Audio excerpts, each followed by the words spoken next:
Bonsoir chers amis, nous avons le plaisir de vous retrouver dans ce premier webinaire destiné à l'infection Covid au cours de cette deuxième vague qui s'annonce assez sérieuse. Nous avons été sollicités par beaucoup de nos sociétaires et par des médecins qui sont demandeurs d'informations sur cette épidémie pour essayer un peu de se retrouver au sein de toute cette littérature abondante et hésitante qui se remet parfois en question. J'ai le plaisir de co-animer ce webinaire avec mon ami le professeur Sami Kamoun. Nous avons essayé de toucher les deux secteurs, le secteur privé et le secteur public. Ce webinaire se veut être plutôt un espace de discussion et un espace de réponse aux questions qui sont posées, les interrogations qui sont soulevées par nos confrères. Nous allons actuellement démarrer par planter le décor avec une intervention brève et succincte de nos conférenciers qui suscitera un débat riche à la fin. Je cède actuellement la parole à mon ami le professeur Sami Kamoun pour présenter le programme et introduire les conférenciers. Cher ami, à toi la parole. Merci Zohir. Bonsoir. Donc, comme annoncé, ce webinaire a pour thème la prise en charge d'un patient suspect confirmé d'infection Covid-19 dans les deux secteurs publics et privés. Et donc, nous allons commencer par la première présentation qui sera assurée par notre ami professeur Sonia Marj et qui concerne le parcours du patient suspect ou confirmé Covid. Donc, à vous la parole. Merci, professeur Kamoun. Juste, il doit me donner la main pour partager les diapos. Amy. C'est bon. Voilà, très bien.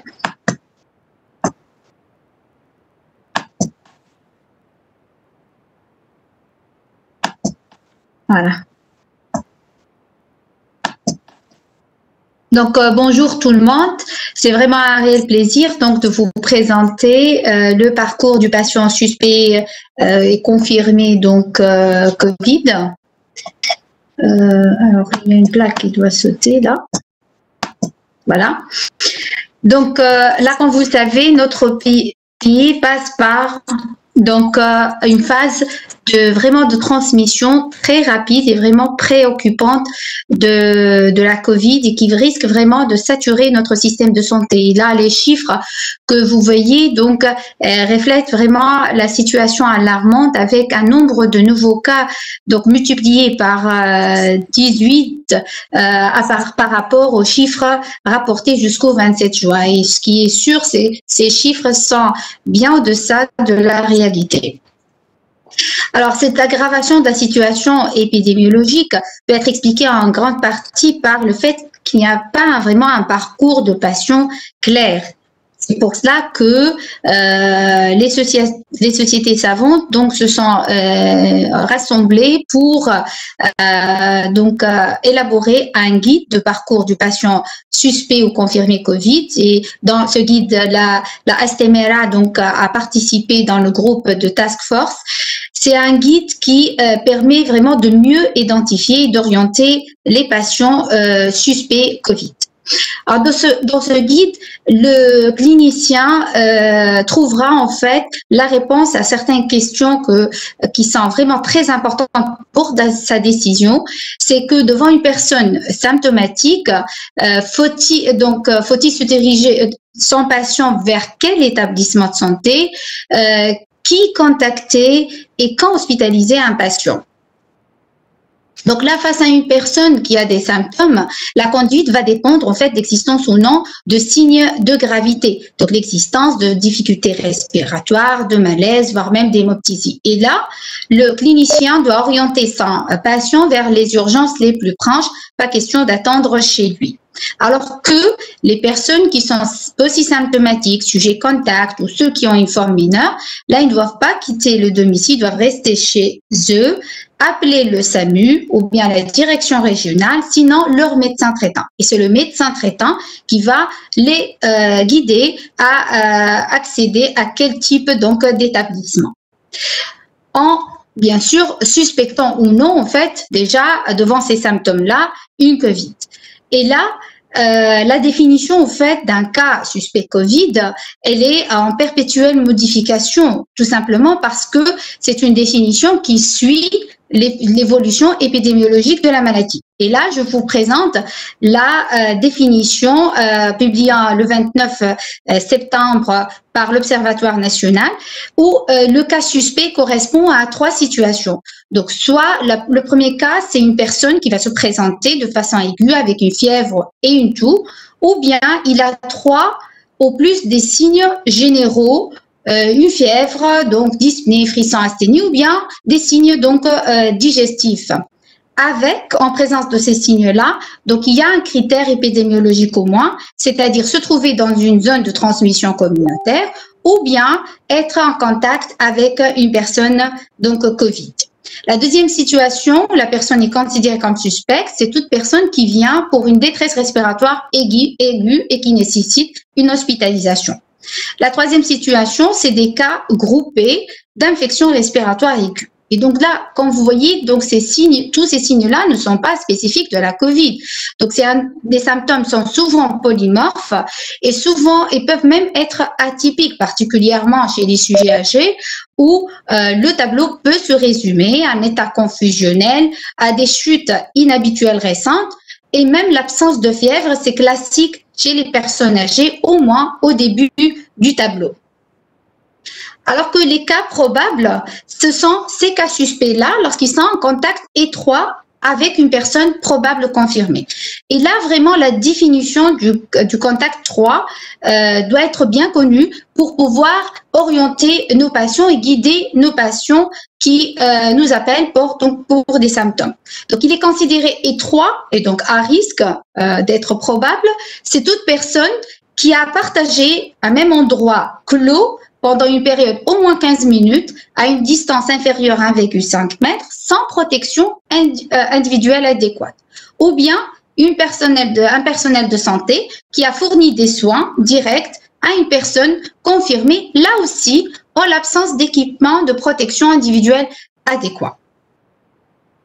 Alors, comme devant ce polymorphisme donc du tableau clinique, il fallait vraiment aider le clinicien à prendre des décisions. Et c'est pour cela que dans le guide, nous avons établi un score de tri. Dans ce score, il y a 7 items où les 4 premiers sont l'exposition, la fièvre, la toux sèche ou bien difficulté respiratoire, l'anosmie avec ou sans agosie.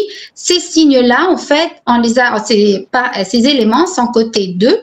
Pourquoi? Parce que tout simplement, c'est les éléments les plus fréquents dans la maladie, alors que les autres sont cotés uniquement 1 point chacun, parce qu'ils sont moins fréquents. Alors, selon l'existence ou non d'exposition, la personne est considérée comme suspecte cliniquement de la COVID. En présence d'une exposition, s'il a au minimum 3 points, et en l'absence d'exposition, au minimum 4 points. Certes, c'est pas un score parfait, mais quand même, c'est un outil très utile pour le clinicien à décider par rapport à son malade, mais certes, ça ne va pas remplacer le bon sens clinique du praticien. Alors, notre patient qui se trouve dans un établissement de santé, que ce soit privé ou bien public, avant d'accéder pour protéger les personnes non Covid, il doit bénéficier d'un pré-tri. Et là, notre devoir en tant que clinicien, lorsqu'on va orienter notre patient à un établissement de santé, on doit l'informer qu'il doit passer par un pré-tri, passer par un pré-tri. Dans ce pré-tri, certains éléments vont être recherchés afin de l'orienter vers un circuit Covid ou non. Donc, ces questions sont, on va lui poser le motif de recours à la structure, s'il y a une fièvre ou pas, s'il y a une toux importante, s'il y a une détresse respiratoire ou s'il est en contact avec une personne Covid. Alors, une fois, il répond au moins de façon positive à un de ces items, il va être orienté vers un circuit Covid et là, il va bénéficier d'un tri. Alors, le tri va se faire par un médecin et un infirmier. Ils vont faire une anamnèse, un examen physique avec prise de la saturation. 2 objectifs présentent ce tri. Premièrement, c'est l'évaluation de la gravité. Donc, le patient doit évaluer son besoin en oxygène, l'existence de détresse, des signes de détresse respiratoire ou bien circulatoire, des signes neurologiques, des signes thromboemboliques, voire même de myocardite, afin de fournir les gestes urgents à ce patient. Et le deuxième objectif, c'est éliminer les diagnostics différentiels, puisque en fait, c'est un tableau qui n'est pas typique du tout et donc le tableau est très polymorphe. Il faut vraiment faire attention et ne pas passer à côté de diagnostics différentiels et retenir ou pas la suspicion donc chez ce patient. Donc une fois ce tri donc fait, donc la personne peut ne pas être considérée comme suspecte et là, elle va revenir à un circuit normal. Mais si la suspicion persiste, là, la conduite va dépendre de la sévérité du tableau clinique. Donc, pour les personnes qui sont polysymptomatiques ou présentant des signes donc mineurs, là, ils vont bénéficier d'un prélèvement dans la structure sanitaire dans la mesure du possible, le même jour ou bien avec un rendez-vous. Mais là, j'insiste sur le fait qu'il faut bien éduquer notre patient concernant donc l'apparition de signes donc de gravité si jamais lorsqu'il va rentrer chez lui, puisque le tableau peut être faussement rassurant. Et là, c'est une particularité de la COVID où des fois il y a une discordance entre la plainte minime du patient et ce qu'on trouve réellement concernant surtout le besoin en oxygène. Alors que si la personne présente une forme sévère, là, il sera hospitalisé dans une zone tampon où un prélèvement sera fait ou bien carrément directement un scanner si le prélèvement n'est pas disponible et la personne présente une détresse vitale. Là, un scanner sera très utile parce que s'il va donner des éléments en faveur du diagnostic, le malade pourra être hospitalisé en réanimation en attente de confirmation de PCR et donc il aura les soins nécessaires. Sinon, il fera le prélèvement et en cas de confirmation, il sera hospitalisé dans une unité adaptée, que ce soit réa ou un service de médecine en fonction de la gravité du tableau. Le problème se pose, c'est lorsque cette personne suspecte présentera un prélèvement négatif. Là, il faut savoir que, en présence d'un contexte clinique vraiment évocateur et malgré un PCR négatif, il ne faut pas hésiter à refaire le prélèvement parce qu'il y a un risque, en fait, une énorme fluctuation entre les résultats positifs et négatifs. Ça peut être un prélèvement fait de façon non parfaite ou bien un prélèvement qui est fait de façon précoce. Et donc, dans un contexte clinique fortement évocateur, il ne faut pas hésiter à refaire le prélèvement PCR. Donc, pour résumer, vraiment un parcours de patient flou. Certes, il va être responsable en grande partie à une aggravation de la situation épidémiologique dans notre pays, de l'importance d'avoir un parcours vraiment bien défini et clair.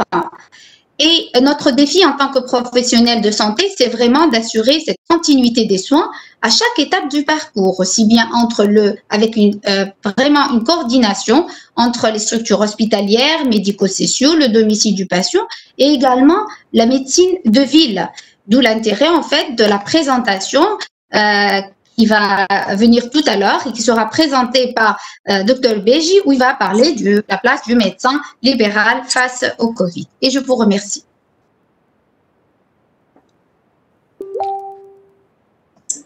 Donc, merci bien, professeur Sonia Mahalj, pour cette présentation claire et pratique.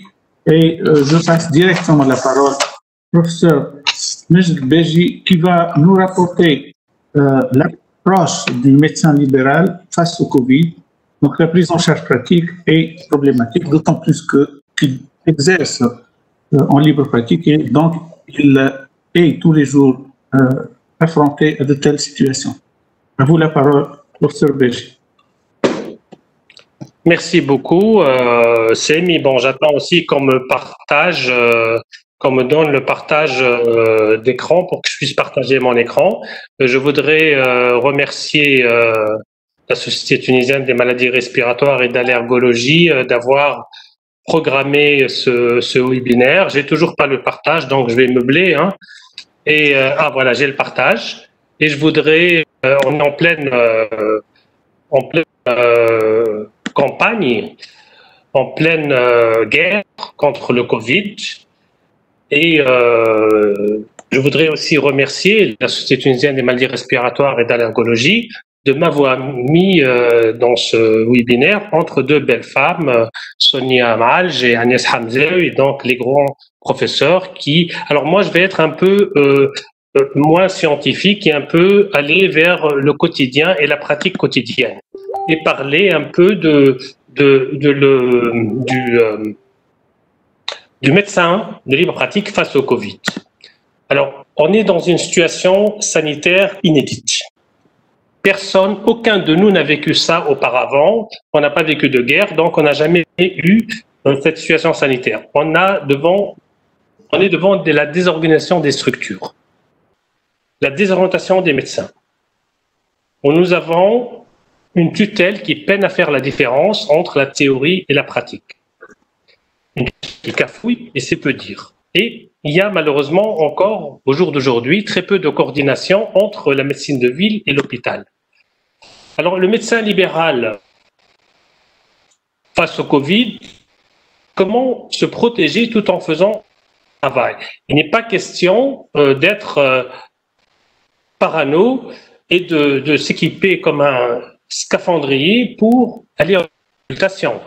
Parce que d'abord, c'est pas utile, et deuxièmement, ça va encore paniquer comme pas possible les patients. Comment faire? Alors, au cabinet, il y a une règle unique. Tous les patients sont considérés comme potentiellement Covid, accompagnants aussi.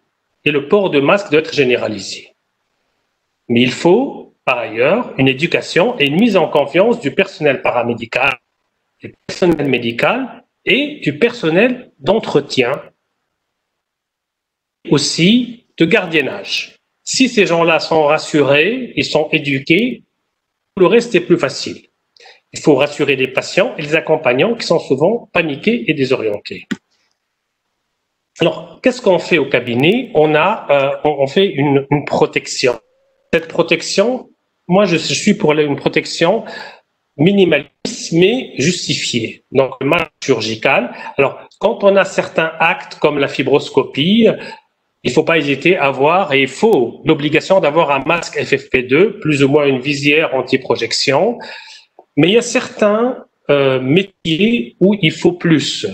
C'est essentiellement les ORL et les dentistes, parce que c'est une catégorie à part, parce que ces gens-là, leurs patients ne porteront pas de masque puisqu'ils vont aller examiner la cavité orale des patients. Et là, si le patient respire, parle ou éternue, il y a une aérosolisation du virus donc ces gens-là doivent être plus protégés et eux, ils doivent examiner en FFP2 et visière. Le gel hydroalcoolique doit être généralisé. Paradoxalement, c'est les pneumologues, les médecins de famille, les radiologues, les ORL, les dentistes qui sont les moins à risque parce que c'est les plus exposés. Et du fait que c'est le plus exposé, c'est ceux qui se méfient le plus. Mais le copain urologue qui a son cabinet à côté de moi et se reconnaîtra, lui, en faisant le toucher rectal, il ne pense pas que son prostatique a le Covid. Et tout le problème est là. Et le copain chirurgien qui est appelé pour un abdomen aigu ne se doute pas que son patient a le Covid. Et c'est pour ça qu'il faut que le message qu'il faut passer, que tout le monde doit porter le masque et faire porter le masque aux patients et ainsi et beaucoup moins de stress pour tout le monde. Alors, il y a 3 types de masques. Donc, il y a le masque FFP2 qui est dans la meilleure position et ce masque-là, il filtre 94% des particules de 0,6 microns. Le masque chirurgical, ce que je préfère, moi, dans l'activité quotidienne, il filtre 98% des 3 microns, des particules de 3 microns. Et le masque sanitaire barrière en tissu, alors ce masque-là ne doit pas être utilisé dans le domaine médical. C'est un masque pour aller, pas au théâtre, mais c'est un masque pour aller au supermarché. Donc, pour nous, les professionnels de la santé, on doit avoir ou le masque chirurgical ou le masque FFP2. Pourquoi? Parce que la taille des virus, vous le savez, c'est de 0,05 à moins de 0,05 microns. Donc, un virus dans l'air, comme ça, il va traverser tous les masques, même le FFP2, FFP3. Et en fait, il se fixe, mais en fait, le virus ne se promène jamais dans l'air tout seul. Il se fixe à des particules d'environ 1 micron lorsqu'il est en suspension dans l'air. Et donc, ça, le FFP2 est suffisant. Quand il est lors de particules, de gouttelettes transmises par les patients, type il tousse, il éternue, il crie, il chante, ou pire, il crache, c'est des gouttelettes d'environ 3 à 5 micromètres. Donc les deux autres masques aussi sont suffisants et font barrière pour le virus. Alors, il y a des petites règles simples à faire dans un cabinet médical. C'est une physique avec un bureau net. Vous voyez, ce que j'ai adopté, moi, c'est un traçage sur, vous voyez, ça c'est des dates d'environ 40 cm. Et ce traçage-là, il permet d'avoir une certaine distanciation par rapport au patient et garder le bureau net. Ce bureau net vous permet que si le patient va mettre des documents et tout sur le bureau, après, vous pouvez nettoyer ça avec une solution et ne pas contaminer votre bureau. Si vous avez la chance, comme moi, d'avoir un joli jardin derrière vous, il faut garder les fenêtres ouvertes. Et en gardant l'aération du bureau, vous diminuez la charge virale et ça permet aussi de diminuer le risque de contamination. Alors, je vais vous dire une chose, si vous n'avez pas un joli jardin, eh ben, même sur une cour, il faudra ouvrir les fenêtres et c'est beaucoup mieux que la climatisation, bien entendu. La climatisation individuelle ne pose pas de problème, mais les climatisations centrales ont été un peu incriminées parfois dans la transmission du virus. Une fois que le patient est entré assis dans sa chaise, et là, on lui tend un peu de gel hydroalcoolique avant qu'il ne touche à rien pour qu'il se nettoie les mains. Et comme ça, en touchant votre bureau, ou en touchant les instruments que vous allez lui donner dans la main, un spiromètre, un truc qui ne va pas les contaminer. C'est un geste très important et qui permet aussi de réduire le risque de contamination. Alors, l'examen. Nous, les pneumologues, nous avons une distanciation physique naturelle avec les patients. On a appris ça sur le banc de l'école et on apprend ça aux jeunes étudiants. Le patient est assis, on a la chance de ne pas être obligé d'avoir le patient allongé sur une table d'examen. Le patient est assis, on se met en général debout derrière son dos et on examine. Et moi, quand j'ai du temps, j'étais dans une autre vie où j'étais professeur à la faculté, avec les étudiants, les externes qui venaient avec moi en consultation, je retenais le stéthoscope et je disais « examine le patient ». Et chaque fois, il se mettait devant, il se mettait dans cette position-là pour examiner le patient. Et nous, et jusqu'au jour d'aujourd'hui, on est habitué à la contamination par aérosol, et notamment, on pense à la tuberculose, et donc c'est une position qu'il ne faut pas adopter pour examiner les patients. Tous ces petits gestes simples permettent en fait de diminuer le risque de contamination. Alors, les actes au cabinet, il faut suspendre les aérosolothérapies, on sait, ça a été prouvé, que c'est un acte qui va dans un aérosol de virus et tout, donc c'est dangereux, c'est risqué. Il faut limiter les spirométries au maximum et différer les spirométries pour les patients chroniques. Et si on a, comme vous voyez ici, une turbine jetable avec le spiromètre, là, il n'y a pas de problème parce qu'on va jeter la turbine à la fin de la spirométrie.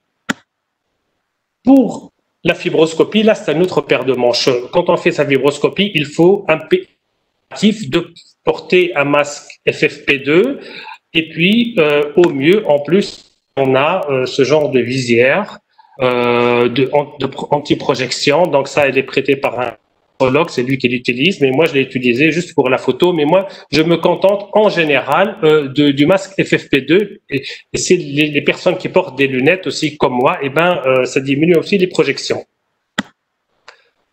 Alors, les visites à domicile, là, c'est un problème particulier pour ceux qui font les visites à domicile. Il y a de familles, des gériatres et certains pneumologues qui font des visites à domicile pour des patients qui ne peuvent pas se déplacer. Ils sont à éviter ou à minimiser parce que on est dans un environnement non maîtrisé. J'irais dire presque hostile parce qu'on ne sait pas où sont les virus. On ne sait pas si la tante, la cousine, la petite fille est porteuse. Donc là, pour les collègues qui vont dans ce genre de visite, ils doivent obligation les temps qui courent, d'être en surblouse et de FFP2. Et puis parfois même de Charlotte.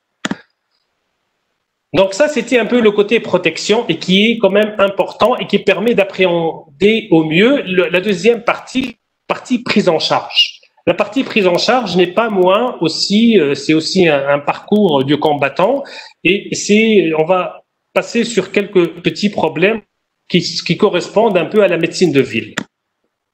Alors voilà la prise en charge, voilà, vous avez là le logo de l'ENEAS et voilà un peu cette classification qui est bien, qui est intéressante et qui permet un peu d'avoir des idées claires en forme symptomatique, post-symptomatique ou mineure, où la prise en charge va être faite en ambulatoire à domicile, comme l'a dit si brillamment tout à l'heure Sonia.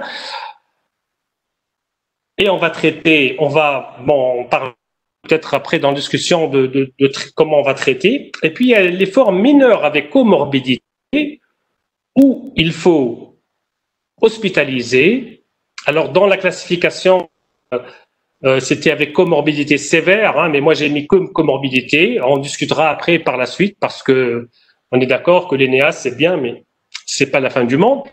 Et puis, dans les formes modérées et les formes sévères, là, il faut hospitaliser aussi les formes modérées en médecine, les formes sévères en réanimation. Donc, cette classification est importante parce que quand on classe le patient, on va parler le même langage par la suite.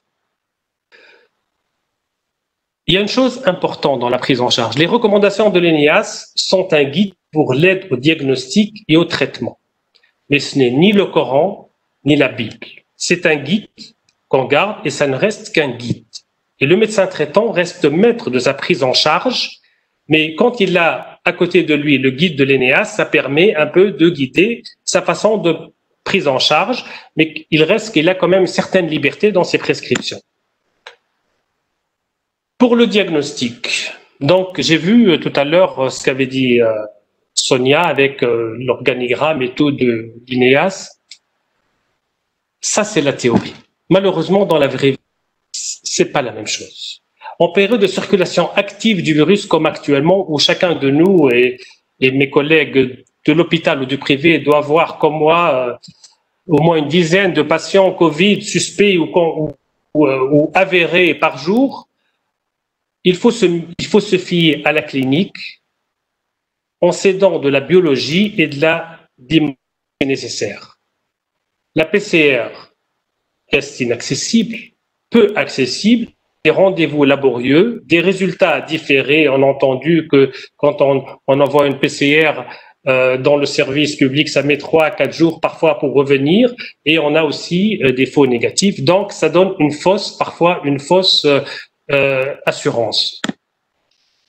Alors, j'ai mis ce tableau qui n'est pas vraiment provocateur, mais il permet de dire que dans le diagnostic PCR versus TDM thoracique, le prix, c'est à peu près la même chose. La PCR, c'est 210 dinars, ça c'est les prix fixés, mais vous savez, quand le laboratoire va se déplacer à domicile et tout, il va facturer, ça peut aller jusqu'à 300 dinars. Et puis, la TDM, c'est 270 à 300 dinars en général, TDM thoracique non injecté pour le Covid. Alors, le délai, c'est 24 heures à 5 jours pour la PCR, et parfois jamais, hein. Et pour la TDM, c'est 30 minutes à 1 heure si on s'adosse à une clinique ou à un centre de radiologie. Je vais y revenir tout à l'heure. L'inconvénient, la PCR, ça donne des faux négatifs, on l'a dit, le retard aussi au diagnostic. La TDM, c'est l'irradiation qui n'est pas très importante. L'avantage, la PCR est le gold standard, ça donne la certitude quand il y a la maladie. La TDM, l'avantage, c'est en fait qu'elle évoque le diagnostic, elle est compatible avec le diagnostic et parfois, en donnant l'étendue des lésions, on a un petit souci sur la gravité, on sait à peu près la gravité et le pronostic. Donc, c'est un plus que ne donne pas la PCR. Une fois qu'on a diagnostiqué et qu'on a classé notre patient, on va ou bien le prendre en charge en ambulatoire, et là, ça ne s'arrête pas là. C'est pas fire and forget. Il y a nécessité du suivi régulier des patients à domicile parce qu'on sait qu'il peut s'aggraver. Donc, on va suivre régulièrement le patient après avoir donné l'ordonnance et tout. L'évolution est imprévisible et là, le rôle du médecin, c'est anticiper les complications. Et les plus expérimentés d'entre nous qui ont reçu beaucoup de patients ont vu ces patients qui arrivaient en retard après la tempête cytokinique et qu'on a du mal à traiter et qui malheureusement basculent vers la réanimation et parfois vers la ventilation. Donc, par exemple, nous à la clinique Saint-Augustin, on a pris la décision de référer, d'hospitaliser la prise au mieux vers le 5e, 6e jour des symptômes dans la tempête cytokinique. Mais pour cela, il faut travailler en équipe et de façon très étroite. Pas de freelance.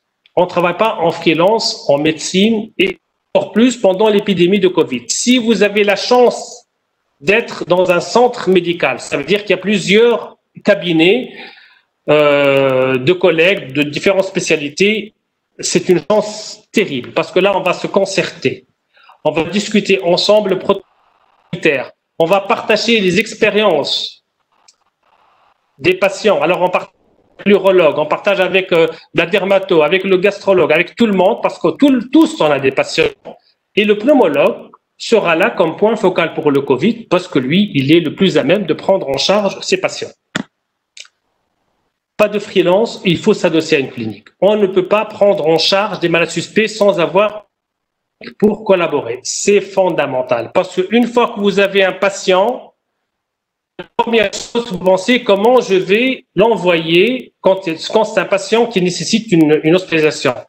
Tout à l'heure, Sonia a parlé du quart d'heure qu'il faut garder dans le cabinet ou bien en consultation, mais après ce quart d'heure, il faut l'envoyer quelque part. Si vous n'avez pas collaborez pas avec une clinique, collaborez pas avec un hôpital, là vous êtes vraiment mal parce que si le malade est grave, on ne sait pas quoi en faire et il ne s'agit pas de l'envoyer comme ça.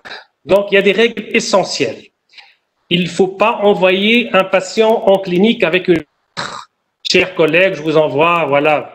Non, il faut avertir au préalable et surtout dans votre courrier ou dans votre téléphone, il ne faut pas sous-estimer la gravité parce que de l'autre côté, il y a un médecin qui va réceptionner et ce médecin n'est peut-être pas équipé pour prendre en charge ce patient.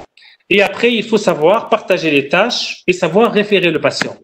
Alors, chez nous, nous sommes compartimentés à la clinique. Et on sait référer. C'est-à-dire, certaines restent dans le diagnostic. Le traitement ambulatoire, il est suivi par téléphone et SMS. C'est ce que je fais, moi, en général, quand je vois un patient. Il y a un médecin qui coordonne et gère les hospitalisations. En général, je pense que c'est le rôle du médecin directeur de la clinique ou bien un médecin coordinateur. Et puis d'autres prennent en charge les patients hospitalisés. Alors tout ceci nécessite une certaine cohésion dans l'équipe, mais il faut, quand on prend en charge un patient, lui, une fois qu'on va l'hospitaliser, il va être pris en charge par quelqu'un d'autre. Et le médecin correspond à adresser le patient, il faut aussi lui expliquer qu'on va lui donner les coordonnées du médecin qui traite, et en général chez nous c'est un anesthésiste réanimateur, on va lui donner ses coordonnées et qui va avec lui avoir les nouvelles de ses patients.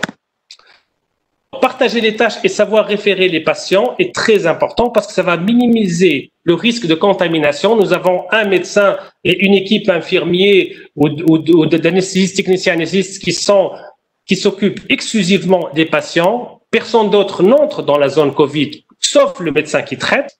Donc, il n'est pas question que le médecin traitant qui a envoyé le patient vienne tous les jours mettre sa tenue et entrer voir son patient. Non, c'est pas comme ça que ça se passe.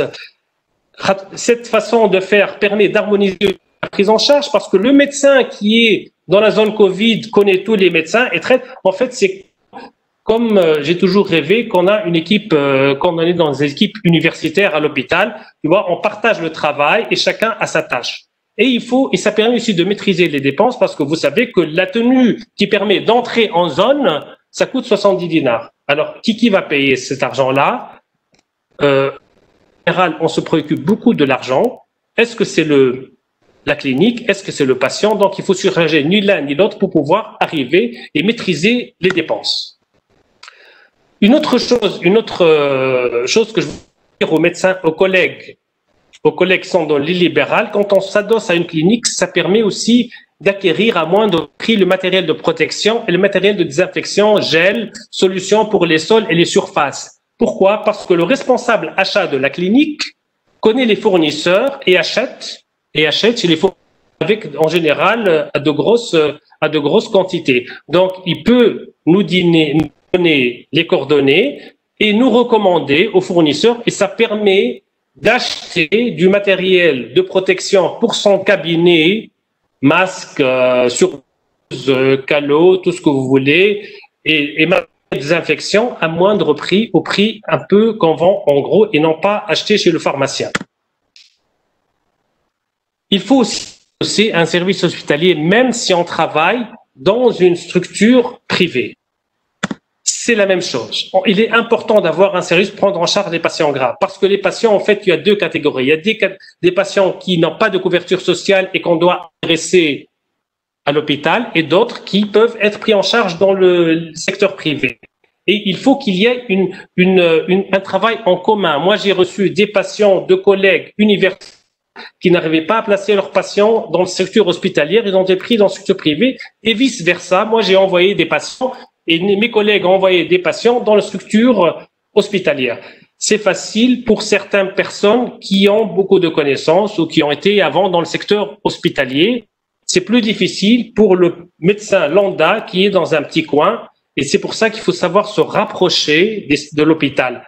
Mais c'est les mêmes règles essentielles. Il faut avertir au préalable, ne pas envoyer le patient avec une lettre, cher confrère, l'adresse, et ainsi de suite, et la gravité en présentant le patient, parce que si vous envoyez un patient de réanimation en service de médecine, ils pourront rien faire, ils vont perdre le patient, ils vont avoir un horrible truc. Donc, il est très important, c'est la même chose, il faut toujours mesurer et envoyer dans les règles de l'art. Donc, alors, si on est dans des petites villes, il faut faire un réseau régional. Si on est dans un endroit où il y a un hôpital régional, c'est la même chose. Le pneumologue de ville, le médecin de famille de ville et le médecin pneumologue ou médecin qui est à l'hôpital, il faut qu'ils fassent un réseau et coordonnent entre eux les hospitalisations et les prises en charge. C'est très important pour le citoyen. Donc, il faut en fait une coordination d'hospitalisation. On ne peut pas vaincre cette maladie seule dans le secteur libéral. Vous ne pouvez pas aussi la vaincre seul dans le milieu universitaire et hospitalier. Le médecin libéral ne peut rien faire seul. Le médecin hospitalier aussi non plus ne peut rien faire seul. Donc, on est dans l'obligation d'avoir une coordination, c'est ma dernière diapo pratiquement, une coordination entre nous pour pouvoir arriver, et la Société tunisienne des maladies respiratoires et d'autres sociétés savantes peuvent aider à ça. Et je pense que les services universitaires de pneumologie ou de médecine peuvent prendre avec eux des pneumologues de libre pratique ou des médecins de libre pratique de la région qui peuvent référer les malades quand ils nécessitent une hospitalisation en médecine ou en réanimation à l'hôpital, et la même chose avec une clinique. Donc, j'invite tous les collègues médecins libéraux à un hôpital, à une clinique pendant cette période difficile, et il faut enlever notre ego de prendre en charge seul son malade, on n'y arrivera pas seul. Donc, je voudrais terminer en dire que les Covid, c'est des pestiférés. Mais le Covid, c'est des pestiférés au sens noble du terme. Qu'est-ce que ça veut dire? Le profane fuit le pestiféré, mais le médecin le soigne en se protégeant. Je vous remercie.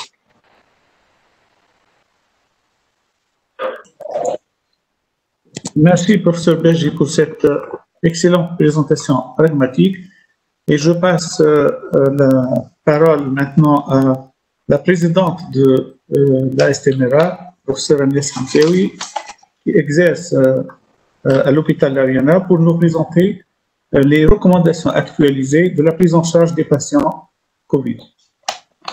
Merci beaucoup, Semi. Merci à Mel pour sa présentation, comme tu le dis, extrêmement pratique et qui met en relief tous les soucis que pose cette maladie.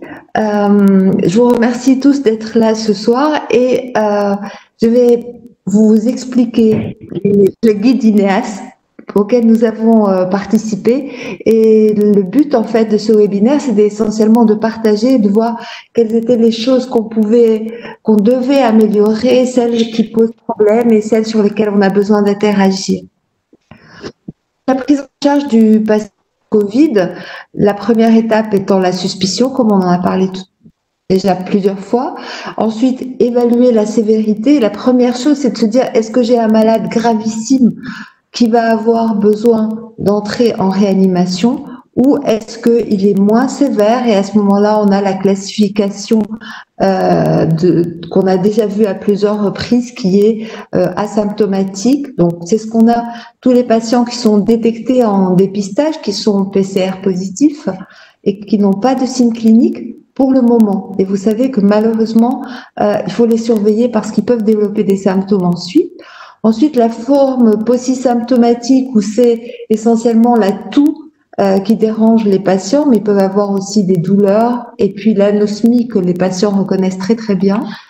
Les formes mineures qui correspondent à la pneumonie sans signe de sévérité, donc on va avoir une toux, une dyspnée légère, mais une fréquence respiratoire qui est inférieure à 30 et une saturation en air ambiant qui est supérieure strictement à 92%. Et une diarrhée sans retentissement. Donc ça, c'est la majorité des gens qui sont symptomatiques et considérés comme forme mineure. Il y a les formes modérées qui sont dans les services de médecine et donc dans les services de pneumologie ou, comme disait Mej, dans les cliniques quand elles hospitalisent les formes modérées avant la réanimation. Et là, ce sont des patients qui sont essentiellement dyspnéiques avec une fréquence respiratoire qui va être élevée, supérieure à 30, ou une saturation inférieure à 92% en air ambiant. Et puis, il y a les formes sévères avec des signes de détresse vitale et de défaillance d'organes. Donc, pourquoi cette classification a été mise en place? En fait, c'est pour choisir l'endroit où on va mettre le patient, on va garder le patient ou pas à la maison, où il va aller en hospitalisation. Donc, pour ça, en fait, c'est parce que ça correspond à un pronostic. Alors, le pronostic, on peut se baser sur des outils comme les scores qui existent déjà, comme le CORB, par exemple 65, ou les index de pneumopathie, ou on peut aller sur des applications Internet. Il y a par exemple cette application qui existe et qu'on peut télécharger sur nos téléphones. C'est pratique parce que ça nous permet d'avoir une évaluation du risque de mortalité. Mais en même temps, ça n'est pas parfait et comme l'a dit tout à l'heure Mej et comme l'a dit aussi Sonia, le bon sens clinique est la priorité. Ceci dit, il y a des facteurs de pronostic qui sont vraiment identifiés. Le pronostic est plus sévère chez les hommes que chez les femmes, désolé. Chez les personnes âgées de plus de 65 ans.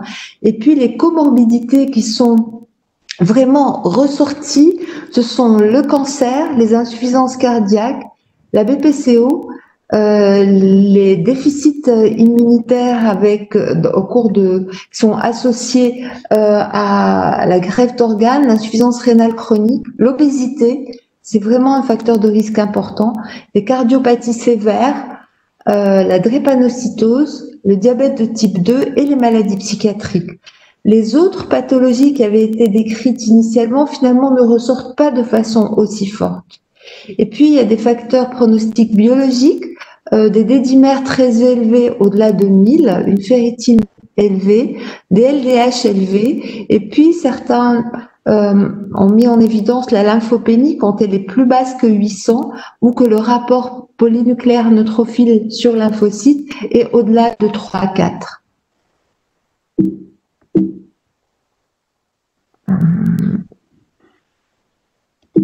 J'ai un petit souci pour passer ma diapositive. Ah, voilà. Alors, l'hospitalisation, je vais bien sûr commencer et insister surtout sur ce qu'on fait nous, pneumologues, qui est l'hospitalisation en service de médecine. Donc, quels sont les malades qu'on va prendre? Comme on l'a dit, ce sont les formes mineures, mais avec des comorbidités sévères. Ça veut dire que si on a un diabète décompensé, si on a une insuffisance cardiaque, si on a une BPCO déjà de base qui est limite, ce sont des patients qu'on va hospitaliser de toute façon. Et puis les formes modérées de façon systématique, c'est-à-dire que les patients, quand ils sont dyspnéiques, qu'ils ont une fréquence respiratoire élevée ou une saturation basse, on va les prendre aussi. Sans oublier que l'important dans l'hospitalisation, c'est surtout la surveillance rapprochée, clinique, comorbidité, saturation. Il y a aussi un qu'il faut prendre en compte et qui est, comme pour les pneumonies sévères en général, le contexte social dans lequel vit le patient. Si le patient est isolé ou si la prise en charge à domicile est impossible et s'il présente des comorbidités sévères ou déséquilibrées, on hospitalise le patient, quelle que soit sa sévérité. Ça, je pense, c'est quelque chose d'important. On ne peut pas laisser les gens qui vivent dans des conditions précaires rester à domicile. C'est toujours... En service de réanimation, bien sûr, ce sont toutes les détresses vitales et puis c'est l'aggravation rapide de la désaturation. Donc on a remarqué ça. Vous avez des patients qui arrivent, ils sont en air ambiant ou limite ils ont besoin d'1 litre, que 2 heures après ils ont besoin de 3 et 3 heures après ils sont à 6. Ce sont des malades à transférer rapidement parce que ce sont des malades qui vont très très rapidement être très fatigués. Alors, ensuite, arrivons encore du sujet, la prise en charge. Asymptomatique, polysymptomatique et mineur, le traitement est uniquement celui des symptômes. Et puis bien sûr des comorbidités. L'isolement va être maintenu au moins 14 jours après le début des signes cliniques et au moins 48 à 72 heures après la disparition de la fièvre. C'est-à-dire que la guérison, désormais, c'est vraiment une guérison clinique pour laquelle on se base, puisqu'on ne fait plus de PCR de contrôle à la fin. Dans les formes modérées ou formes mineures avec comorbidité sévère, pour le moment, tant que la définition d'un cas reste quand même une confirmation biologique, pour nous, le scanner thoracique est fait au cas par cas et surtout en cas d'aggravation, parce que ce dont on va avoir besoin, c'est surtout si le patient s'aggrave d'avoir une angio-TBM pour vérifier qu'il n'y a pas de complications emboliques derrière. Le bilan biologique va être là aussi réalisé à l'admission pour vérifier qu'il n'y a pas de comorbidité et puis parce qu'il y a les facteurs pronostiques, voir s'il n'y a pas un état d'hypercoagulabilité ou les facteurs pronostiques qu'on a vus tout à l'heure, qui peuvent nous donner une indication quant à la nécessité d'un traitement particulièrement lourd chez ce patient. Et on ne refait le bilan que s'il y a un problème, sinon on n'a pas besoin de le refaire. Quels sont les moyens de traitement? Il y a 2 traitements fondamentaux, 2 moyens fondamentaux, c'est l'oxygène, avec un objectif de saturation supérieur ou égal à 94%, en mettant des lunettes, en général nasales, qu'on recouvrira d'un masque à chaque fois qu'on rentrera dans la chambre, mais sinon on peut enlever le masque parce que pour les patients c'est très difficile à supporter, ou bien par masque à haute concentration. Et il faut surveiller très fréquemment la saturation parce que ce sont des patients en général qui sont très instables. Et donc on a besoin d'ajuster en continu l'oxygène. Sachant que souvent, dès qu'ils bougent, ils désaturent. Donc, quand ils vont aux toilettes, par exemple, ils reviennent et désaturent et ça les angoisse. Les signes de gravité, comme on l'a vu tout à l'heure, sont les besoins qui vont au-delà de 6 litres par minute ou leur augmentation rapide. De l'autre côté, ce qui est important aussi, c'est l'anticoagulation préventive. Vous avez vu tous que une des complications majeures, c'était les thromboses artérielles et veineuses et l'embolie pulmonaire.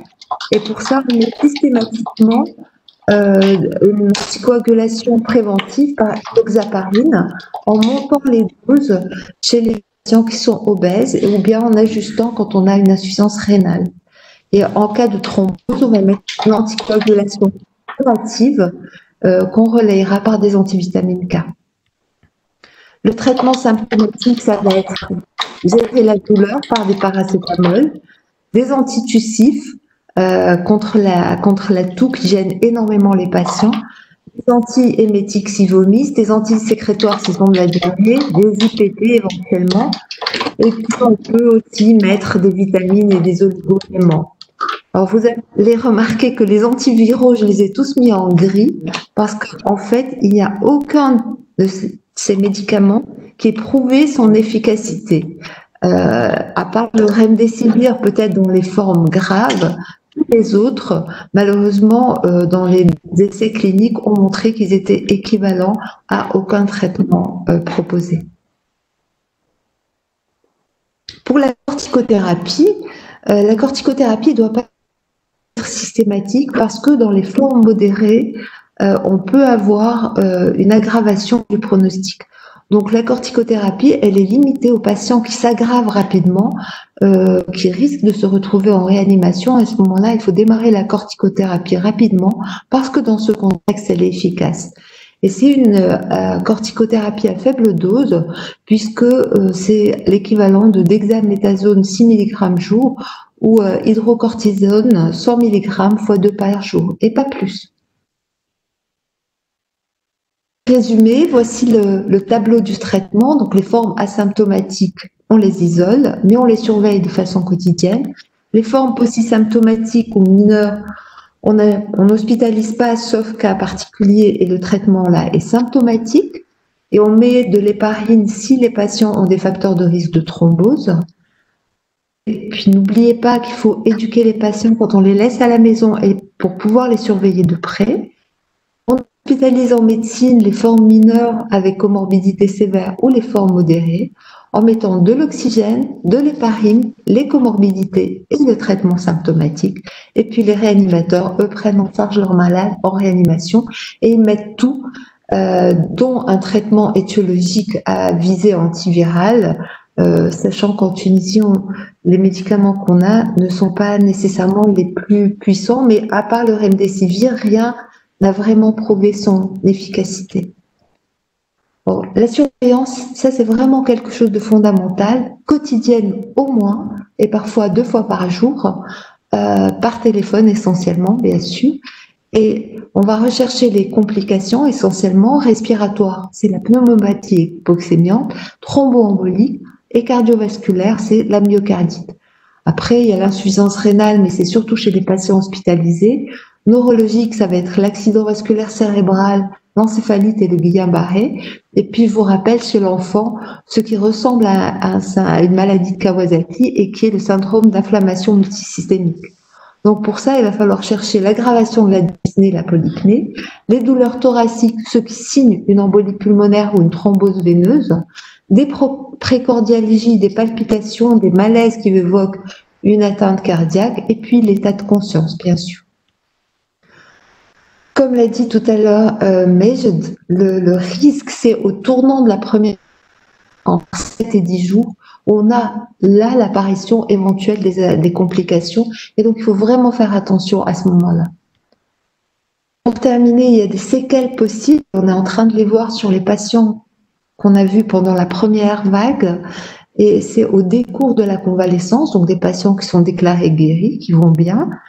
Quand on faisait des PCR, c'était des PCR qui étaient toutes négatives, mais qui risquent de développer des séquelles respiratoires essentiellement, une fibrose pulmonaire ou une dyspnée persistante sans anomalie fonctionnelle respiratoire. Ils peuvent aussi se plaindre d'une fatigue persistante très importante.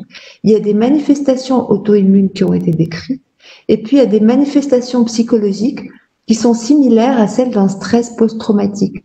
Et je voudrais juste insister dans la prise en charge sur l'importance de la gestion des manifestations psychologiques, même en cours d'hospitalisation, parce que le stress que vivent ses parents et patients est quelque chose d'énorme.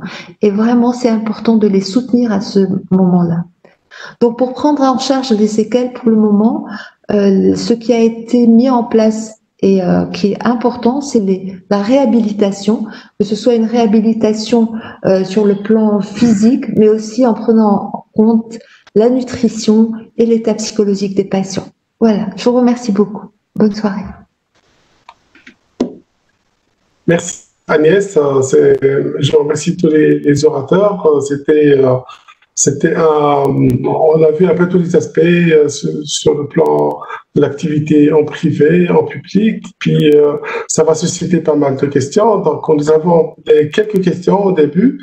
Alors, docteur Mounafir, on vous demande, est-ce que la fièvre qui est persistante, qu'est-ce qu'il faudra faire dans ce cas particulier quand la fièvre est gênante, persistante et durable?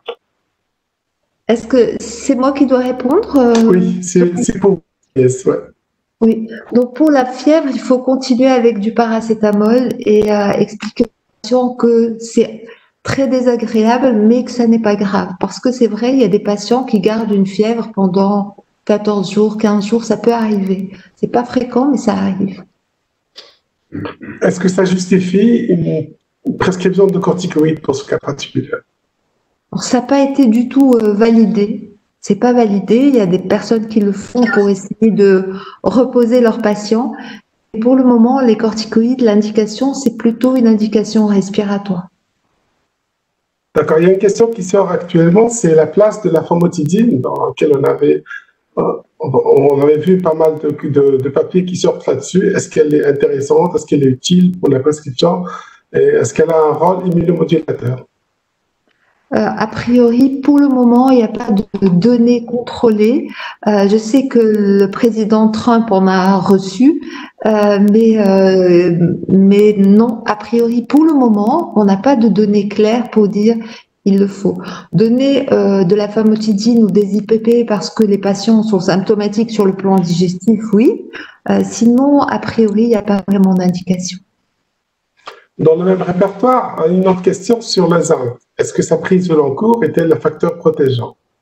La prise au long cours. De quoi? C'est-à-dire que avant le début de l'époque des viroses, pour se protéger pour l'immunité, dans un but protéger l'immunité. J'ai compris ta question, Zoé. J'ai pas entendu de quel médicament tu parlais. Du zinc. Ah, du zinc. Alors ça, c'est une façon classique des Américains de traiter le syndrome grippal, éventuellement les Anglais aussi.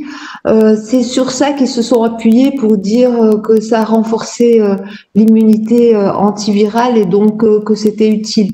Mais par rapport au Covid, il n'y a pas vraiment d'études qui prouvent ça. Donc c'est comme le fait de prendre de la vitamine C ou de la vitamine D, ça a la réputation d'aider à se porter mieux, mais voilà. D'accord. Une autre question sur la maladie de B7, est-ce que c'est une maladie qui favorise des formes graves de l'infection Covid? Il n'y a pas beaucoup de choses qui soient sorties sur la maladie de B7. Le problème de la maladie de B7, c'est probablement les médicaments immunosuppresseurs qu'ils prennent. Mais comme on l'a vu tout à l'heure, en fait, en dehors de l'immunosuppression liée à la greffe d'organes, pour les autres, les malades n'ont pas l'air d'avoir un risque majeur. Donc, j'aurais tendance à dire que c'est plutôt rassurant par rapport aux patients qui sont porteurs de maladie de B7. Ils n'ont pas à s'inquiéter particulièrement, mais prendre des mesures barrières, oui, ça sûrement.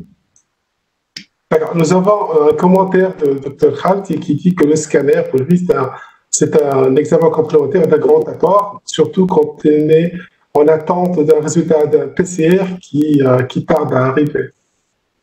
Est-ce que vous avez un commentaire dessus? Moi, je pourrais parler dessus, Oui. si tu veux. Parce qu'on est vraiment impliqué là-dessus. L'accès à la PCR est devenu très difficile. C'était difficile avant, c'est encore plus difficile maintenant, parce qu'il y a une telle ruée que on trouve les patients viennent, me disent j'ai un rendez-vous dans 3 à 4 jours. Donc le scanner, il a l'intérêt, comme je l'ai montré sur la plaque, qu'il coûte aussi cher que la PCR, mais qui montre des lésions qui sont parfois très évocatrices, et puis il montre en même temps aussi la diffusion. Donc dans le quotidien, on l'utilise beaucoup maintenant, mais pour utiliser le scanner, il faut avoir un accès proche et rapide au scanner. Par exemple, quand je vois le patient, je l'envoie au scanner dans la demi-heure. Moi, je peux avoir le scanner. C'est ça l'intérêt du scanner. Sinon, ça n'a pas d'intérêt. Ça dit aussi, il faut s'entendre avec le radiologue pour qu'il fasse toute la protection pour qu'il n'y ait pas de contamination. Alors, on fait un certain horaire pour les scanners dits Covid. Par exemple, à partir de 4 heures ou 4 heures de l'après-midi. Et tout ça, c'est très important parce que, en plus, la PCR, parfois, vient négatif. Et vous voyez, le patient est en train de s'aggraver. Et comme a dit Agnès, vers le 5e, 7e jour, on peut avoir, à partir du 7e jour, donc cette tempête cytokinique et le patient s'aggrave très rapidement. Et c'est pour ça que j'avais dit tout à l'heure que en surveillant le patient, au 5e, 6e jour, on décide si on l'hospitalise pour 3-4 jours ou pas. Parce qu'il vaut mieux hospitaliser le patient alors qu'il va bien que l'hospitaliser quand il commence à décompenser fort et qu'on ne trouve pas de place en réanimation. Donc le scanner est là très utile. Et est-ce que la présence... Oui, Agnès. Oui. Juste dire quelque chose et après, peut-être, Sonia, qui va Je voulais juste dire que l'inconvénient du scanner, c'est qu'il n'est pas spécifique du tout. Donc, on se retrouve, en tout cas, on a vu ça la première fois avec des OAP, avec des patients qui arrivent, qui sont des PID anciennes et qui sont prises pour des Covid. Donc ça, c'est l'inconvénient. Si on a un contexte, finalement, est-ce que c'est pas le contexte qui prime si on a un contact, je ne sais pas ce qu'on pense. Tout à fait. Sonia, Agnès, tout à fait. C'est le contexte, c'est le scanner dans le contexte. C'est pas le scanner tout seul. Ça veut dire qu'on a un patient avec la fièvre, avec les signes, avec parfois la biologie qui est évocatrice, le scanner permet l'imagerie en fait d'avoir un argument de plus. Surtout quand on n'a pas la PCR. Oui. Mais c'est pas faire des scanners à tout venant. Je suis tout à fait d'accord avec toi. Oui, Sonia, tu voulais dire... Oui, c'était pour dire ce qu'a dit le Dr Hamzaoui, c'est-à-dire je voulais nuancer la place de la TDM dans la prise en charge. D'ailleurs, si vous avez noté la mise à jour en fait du guide de l'INEAS le dernier, donc la place en fait de la TDM a été réduite de façon remarquable dans le diagnostic de la maladie. Et d'ailleurs, ça a été retiré de la définition de cas confirmés. On a retenu que la PCR positive. C'est-à-dire là, vraiment notre expérience concernant la première vague, c'est que on avait quelques malades hospitalisés avec des scanners fortement évocateurs compatibles et le diagnostic a été redressé a posteriori. Donc je pense que vraiment il faut nuancer la demande de la TDM, même dans le secteur privé. Tout à l'heure, Dr Béji a dit qu'on peut pas faire les prélèvements dans les cliniques. Là, je lui pose la question. Donc si on peut, pourquoi c'est pas possible de faire les prélèvements PCR chez vous, dans les cliniques, dans les zones tampons? Où vous faites le tri pour éviter les scanners, parce que j'ai noté que vraiment c'est quasi systématique le scanner pour les malades suspects. Je peux répondre. Le prélèvement PCR, je le fais même parfois dans mon bureau, voilà, dans mon cabinet. Mais c'est pas le prélèvement. D'abord, les milieux de transport et les cotons de prélèvement, ça c'est les trucs de prélèvement ne sont pas disponibles. Les laboratoires ne donnent pas. Et depuis quelques jours, les laboratoires n'ont même pas de quoi faire. Et même les même Pasteur, même laboratoire hospitalier n'ont pas. Donc maintenant, quand vous faites un test chez Pasteur, il peut mettre 3-4 jours pour avoir le résultat. Le problème est là. Le problème, c'est pas on préfère le scanner à la PCR. C'est bien joli de mettre dans le tableau, dans l'arbre décisionnel, la PCR seul confirme. Mais il faut encore avoir la PCR. On n'a pas la PCR, on l'a très peu. Donc, et en plus, malheureusement, on est parasité par le tout venant qui veut faire une PCR pour savoir s'il est contaminé ou pas.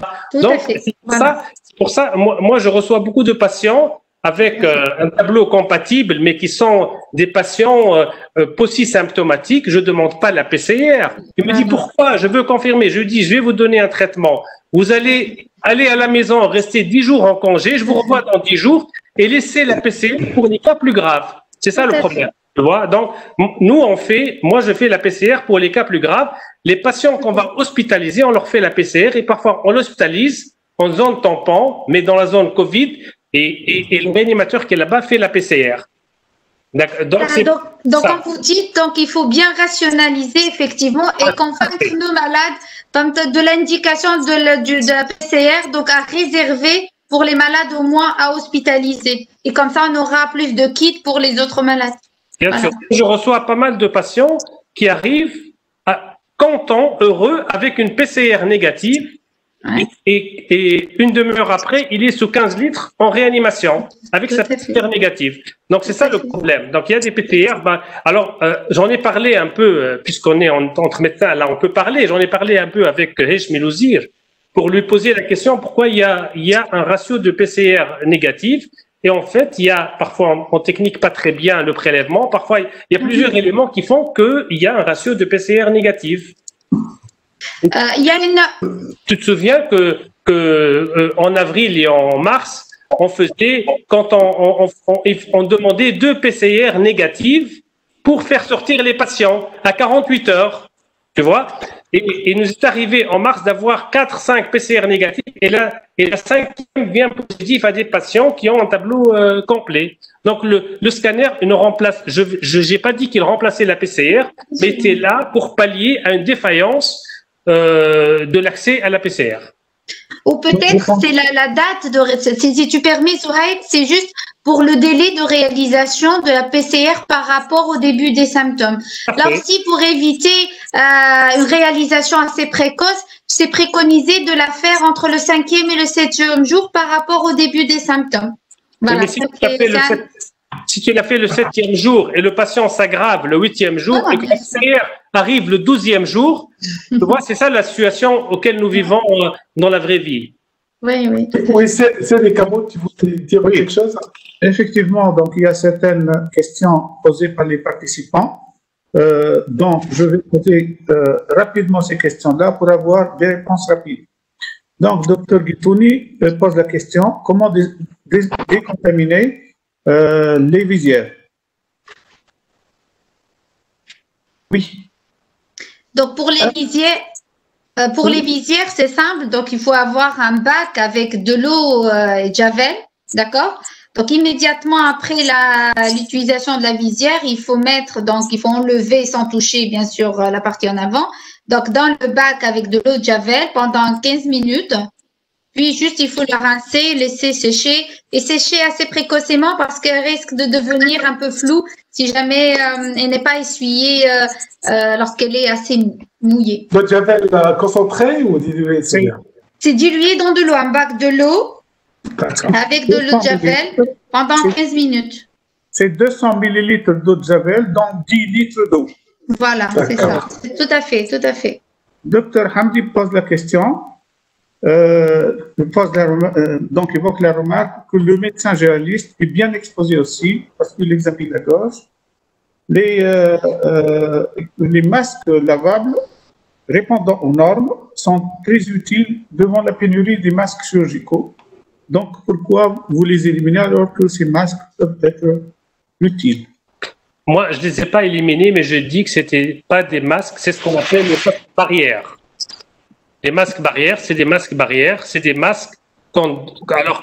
Si tu reviens un peu à la définition des masques et leur utilisation, ces masques-là doivent être utilisés pour des gens dans des administrations, par exemple, et qui reçoivent le monsieur tout le monde. Dans un cabinet médical, on reçoit des patients. Et les patients il y a un pourcentage de personnes porteurs de virus plus important chez le patient que chez le monsieur tout le monde. Et c'est pour ça que ce n'est pas des masques sanitaires. C'est ce que j'ai dit. Alors, s'il ne trouve aucun masque, il prend ce masque-là, mais il vaut mieux prendre un masque sanitaire pour sa protection. Le masque barrière va venir avec le patient, ça ne dérange pas, mais le médecin ou le personnel de santé, tout le professionnel de santé doit porter des masques chirurgicaux, des masques FFP2. Merci. Donc, docteur Khaldi, attire l'attention sur le fait que certaines formes mineures avec une saturation entre 92 et 94 avec comorbidité sont prises en charge à domicile. Et donc, on a discuté la place de la TDR. Docteur Moaz Ben Sayah évoque et se demande la logique de l'anticoagulation à dose coagulante et sa place dans la prise en charge de Covid. Alors, sa raison d'être, c'est le fait que il y a un risque d'hypercoagulabilité et donc c'est une anticoagulation préventive qu'on met chez ces patients. C'est comme pour une pathologie infectieuse grave, on met une anticoagulation préventive. Donc c'est essentiellement chez les patients qui sont hospitalisés sous oxygène. Donc, à domicile, c'est vraiment pour les personnes qui ont des facteurs de risque de thrombose importants, comme une femme enceinte, par exemple, ou quelqu'un qui a déjà fait des antécédents de thrombose, comme par exemple une phlébite ou une embolie pulmonaire. Il y a une question par rapport aux patients qui est déclaré cliniquement guéri et qui gardent une PCR positive. À partir de quel moment on peut dire que ces patients sont pratiquement négatifs et qu'ils ne sont pas un risque pour les personnes vulnérables ou pour l'entourage? Sonia, tu veux répondre? Oui, donc en fait, la particularité du virus, c'est qu'au-delà de 8 à 10 jours, donc il perd sa capsule et donc il n'y a plus cette virulence, donc la personne n'est plus contagieuse. C'est pour cela que ça a été démontré dans la première vague qu'ils ont mis en culture des PCR positifs donc à des intervalles différents. Ils ont noté que donc au-delà de 10 jours, donc ces cultures étaient négatives alors que la PCR à l'examen direct donc était positive. Donc autrement dit, on peut garder l'ARN donc et une PCR positif longtemps jusqu'à 1 mois, voire même 3 mois, alors que la personne réellement n'est plus contagieuse au-delà de 8 à 10 jours. C'est pour ça que actuellement, on n'exige plus une PCR négative pour retenir la guérison. Donc, au bout de 10 jours, donc maximum 14 jours, la personne est considérée comme guérie. Il peut sortir, bien sûr, tout en respectant les règles donc de prévention, etc. Mais voilà, de protection, mais il n'est plus contagieux. D'accord. Donc, des PCR peuvent rester positifs bien longtemps, mais la personne n'est plus contagieuse. Voilà. Docteur Wafa Fri pose la question concernant la place des antibiotiques. S'il vous plaît, des réponses très rapides parce qu'il y a beaucoup de questions. Les antibiotiques n'ont aucune place. Dans les formes modérées, en tout cas, on ne met pas d'antibiotiques. Oui, juste. Quand est-ce qu'il faudra les prescrire? Nous, on n'en a pas prescrit. Sur une trentaine de patients, on n'en a jamais prescrit. Est-ce qu'il y a des indications particulières? Et quand est-ce qu'on pourra suspecter une surinfection bactérienne chez ces patients? Dans la littérature, c'est décrit qu'en fait, il y a très peu de surinfection chez ces patients, en tout cas dans les formes modérées. Donc vraiment, ça n'a pas vraiment d'intérêt de les mettre sous antibiotiques. Il est à noter que l'azithromycine est donnée dans un but d'immunomodulation, essentiellement plutôt que antibiotique, visée antibactérienne. Mais malheureusement, les études qui ont porté sur l'azithromycine n'ont pas prouvé du tout qu'elle changeait le pronostic des patients ni leur évolution. Donc, c'est pour ça que pour le moment, elle n'est pas recommandée. Docteur Bensaïr pose émet la remarque concernant les corticoïdes en disant qu'il y a des protocoles qui recommandent 20 mg par jour sur 5 jours, puis 10 mg par jour. De corticoïdes par voie orale, la méta-analyse qui est sortie sur les corticoïdes avait retrouvé un intérêt sur la corticothérapie injectable, donc sur la dexaméthasone et sur l'hydrocortisone. Mais par contre, l'étude qui avait été faite avec de la méthylprédnisolone par voie orale n'avait pas trouvé vraiment d'intérêt, ça ne changeait rien par rapport au placebo. La place de l'aspergille, donc de l'acétyl salicylique à 100 mg dans le traitement préventif. Et deuxièmement, la société de cadeaux recommande à dose antiagrégante 80 à 320 en tant que recommandation dans les formes. Qu'est-ce que vous en pensez? C'est peut-être une recommandation des cardiologues, mais je n'ai pas vu de données sur ça pour le moment. Sur la prévention pour la coagulation, c'est vraiment l'héparine. D'accord, donc la chloroquine. La chloroquine n'est plus recommandée là non plus parce que malheureusement tous les essais qui ont été faits, il y a eu de grands essais, des essais solides, des essais contre placebo randomisés, n'ont pas trouvé d'intérêt, donc elle n'est plus recommandée pour le moment. La responsabilité médico-légale en cas de suivi d'un patient aussi symptomatique à domicile avec apparition de complications. Docteur Wafa Bouhawel. Peut-être que je pourrais répondre. Oui, tout à fait. Alors, écoutez, les médecins libéraux ne sont pas responsables plus que les médecins hospitaliers vis-à-vis des patients. Le problème, il n'y a pas une réponse. Quand on a un patient, on va évaluer sa classification.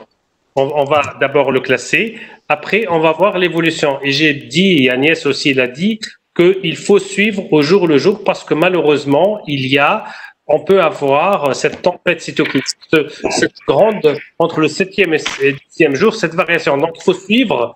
Et le 5e, 6e jour, je dis toujours aux patients, faites attention, 3 jours. Si vous êtes gêné pour respirer, il faut revenir me voir.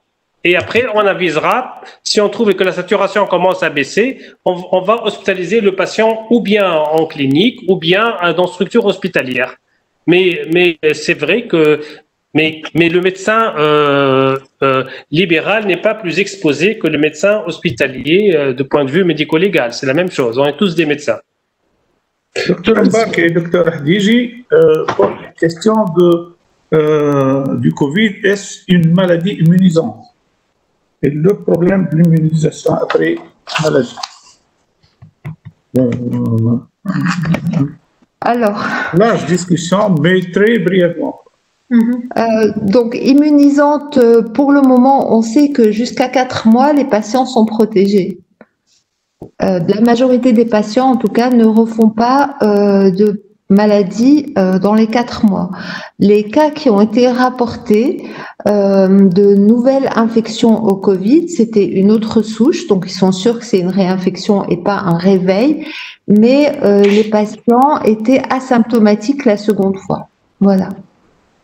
D'accord. Donc, Dr Ben Ali pose la question, est-ce qu'il faut attendre la disparition de l'anosmie et de la gausie pour dire que le malade est guéri? En fait, pour dire qu'il est guéri, c'est Kamoun. Oui. Donc, en fait, pour dire que le malade est guéri, donc il faut qu'il y ait disparition des symptômes au minimum depuis 72 heures et qu'il est resté en confinement 10 jours. D'accord? D'accord. Voilà. Donc, docteur Medved pose la question, quelles sont les maladies psychiatriques qui constituent un facteur de mauvais pronostic? Les maladies psychiatriques qui constituent quelles sont les maladies? Les psychoses. Toutes les psychoses. Toutes les psychoses. Donc, j'ai une question du professeur Jalil Darfous à Majid. Est-ce qu'il y a des précautions particulières aux patients dans la chambre du patient à hospitaliser, à respecter? J'ai pas entendu. Voilà, elle te demande s'il y a des précautions particulières à prendre dans la chambre des patients hospitalisés Covid, dans la chambre. À la maison ou à l'hôpital? À l'hôpital.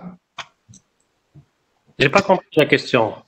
Des précautions probablement par rapport à la fenêtre, au drap, Alors en fait, il y a pas une chambre, il y a un secteur Covid, et puis alors ce que je sais moi dans la structure où je travaille, que tout le circuit, il y a un circuit de linge qui est particulier au Covid, et il y a un circuit aussi de trucs jetables qui est particulier au Covid. Donc ça veut dire que le linge des patients, quand il est changé et tout, il y a un circuit particulier avec des gens qui sont habillés, qui sont habilités à prendre ce linge-là pour le nettoyage. Et l'autre circuit, c'est la même chose. Mais par contre, il n'y a pas une mesure particulière. Ce qui est important à faire et qui est très important, c'est que le circuit Covid soit totalement isolé par rapport au circuit normal. Alors, ce qui se passe chez nous, c'est que le patient, alors, on essaie toujours d'anticiper avant l'arrivée dans la clinique et on a une porte Covid spéciale pour les patients qui rentrent et qui sortent par là. D'accord. Et pour Agnès, chez les patients qui sont déjà sous traitement anticoagulant, est-ce qu'il y a des précautions à prendre? Est-ce qu'on peut arrêter ou on doit garder le traitement anticoagulant? Non, il faut les garder. Il faut les garder, il n'y a pas de précaution particulière. D'autant que maintenant, on ne met plus l'hydroxychloroquine qui pouvait être interférée. Donc, une question, docteur Gadiri. Quand est-ce qu'on peut réaliser une fibro après Covid? Le délai.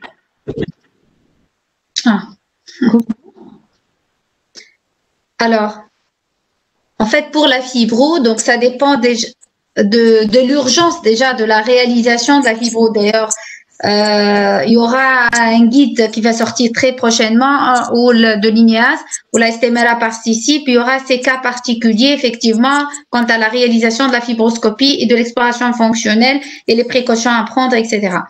Donc là, concernant la fibro bronchique, donc dans les situations où vraiment c'est urgent, là, il n'y a pas de possibilité de retard, donc il faut la faire avec les mesures de prévention, donc l'EPI nécessaire, l'équipement de protection individuelle nécessaire. Mais si elle n'est pas urgente, elle doit être reportée jusqu'à au moins donc un mois après donc le début des symptômes. D'accord. Donc, docteur Bouhawel, qu'est-ce qu'on va faire avec la grippe dans les semaines qui viennent? On va prier. Bon, docteur Zemri pose la question, est-ce que vous pensez que régénérant, donc l'anticorps de synthèse dont elle a bénéficié, président, est un traitement prometteur? Voir. Avoir la santé ces jours-ci, il va être prometteur. On le voit en super. Il est sorti en super forme au bout de 4 jours. Mais il y a deux produits qui, du coup, ont essayé d'avoir la FDA avec eux et d'avoir une autorisation urgente mise sur le marché. Celui-là et un autre laboratoire. Après, il faut qu'il y ait une confirmation d'efficacité derrière. Une question pour Agnès, l'intérêt de la corticothérapie après l'hospitalisation.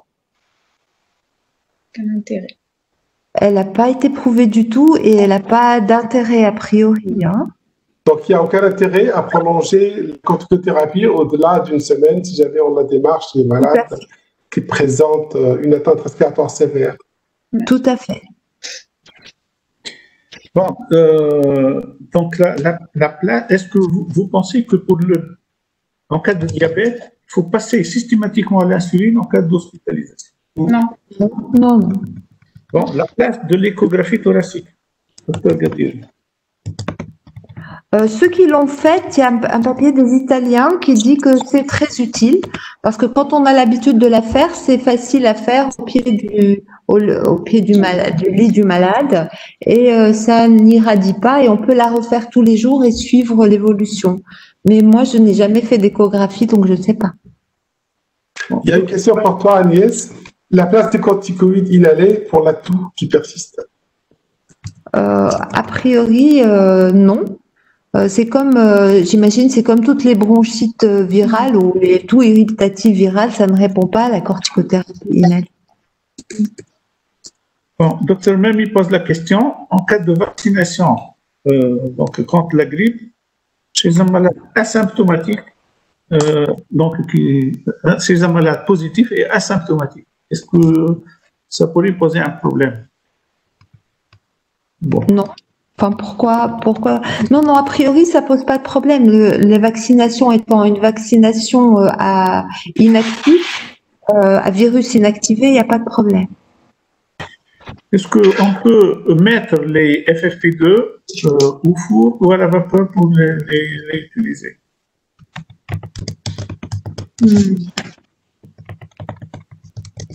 Déjà, quand on a un masque et qu'on laisse pendant 2-3 jours sans le toucher, s'il y a des virus dessus, ils seront plus actifs après, déjà. Et après, donc, ils ont dit, j'ai lu quelque part qu'on pouvait avec de la vapeur d'eau, mais tout ça, c'est du bricolage. Et je pense qu'il vaut mieux s'en tenir aux méthodes. Un masque à usage unique doit rester à usage unique. Je crois que sinon, il prend les masques barrières. Et les masques à usage unique doivent rester à usage unique parce que dès qu'on sort des indications d'un produit, on risque de tomber dans l'erreur. Si c'est un usage multiple, il aurait été à usage multiple sur son emballage. D'accord. Docteur Gargouri pose la question. Bon, il rapporte le cas de 2 PCR négatifs avec un tableau évocateur et après un scanner positif et après plusieurs semaines, la sérologie s'est révélée positive. La PCR peut être négative dans 80%, peut être négative dans environ 20% des cas. Donc là, vous avez déjà évoqué la répétition de la PCR, mais sur le plan pratique, c'est difficile de refaire vu la rareté de réactifs. La place de la combinaison plus sur blouse, docteur Free. Donc combinaison plus sur blouse. Ça n'a pas de sens. C'est comme quand on met 2 masques les uns sur les autres. On met ou la combinaison ou la surblouse.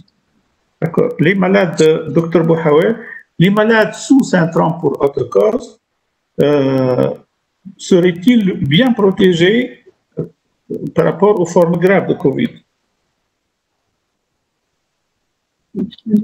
S'ils sont déjà sous un traitement hypocoagulant, ça protège, bien sûr, parce que en fait, l'héparine, on va la donner parce qu'il y a ces risques de thrombose et d'embolie. Donc, s'ils sont en hypocoagulation, ça protège des risques thromboemboliques. Mais bon, on ne va pas ajouter un autre traitement, bien sûr. Oui. Donc, docteur Mahjoub pose la question, est-ce qu'en cas de contact étroit, est-ce qu'on peut continuer à travailler tout en respectant les gestes barrières?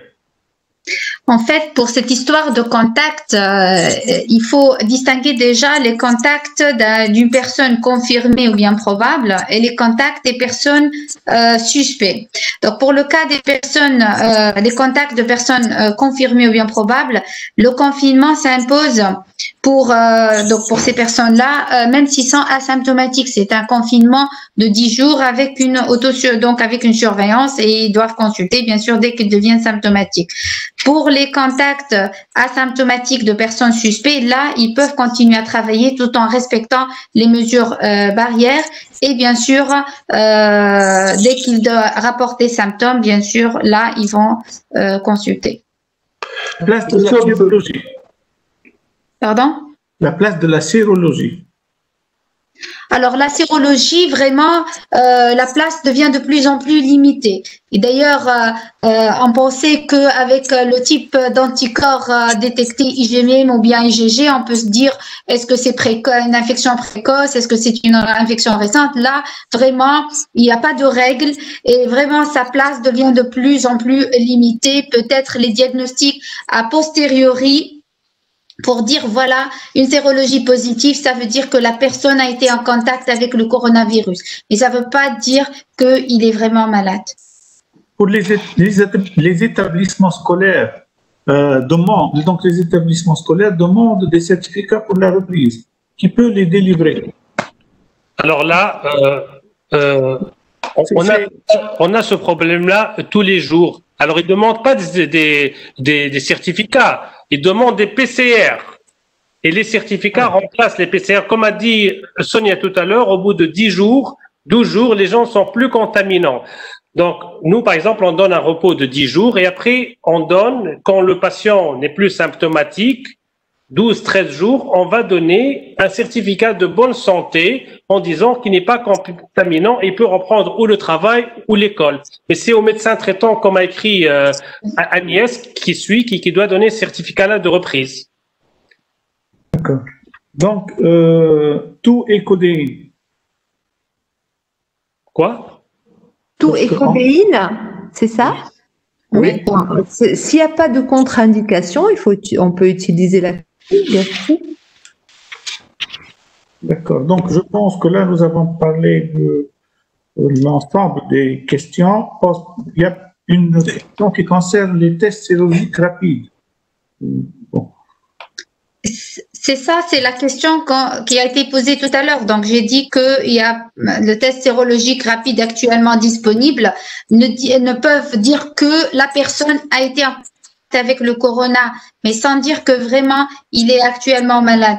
D'accord? Donc, on ne peut pas savoir s'il est actuellement malade ou pas, mais il était en contact. Donc, sa place vraiment n'est pas très importante.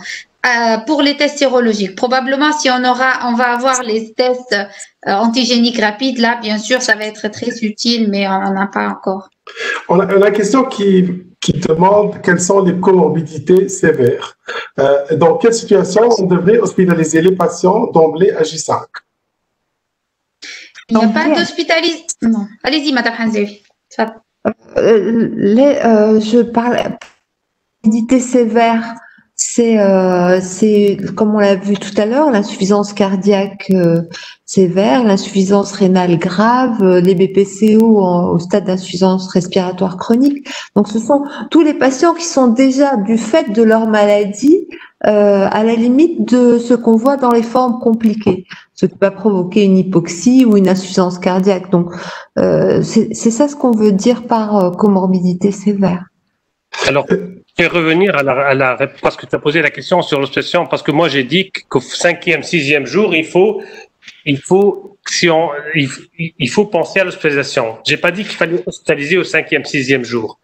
Mais ce qu'on s'est dit en parlant avec les collègues qui s'occupent des patients dans la zone Covid, quand on hospitalise un patient avant que ça dégénère, c'est toujours plus facile à prendre en charge qu'une fois qu'il est très grave.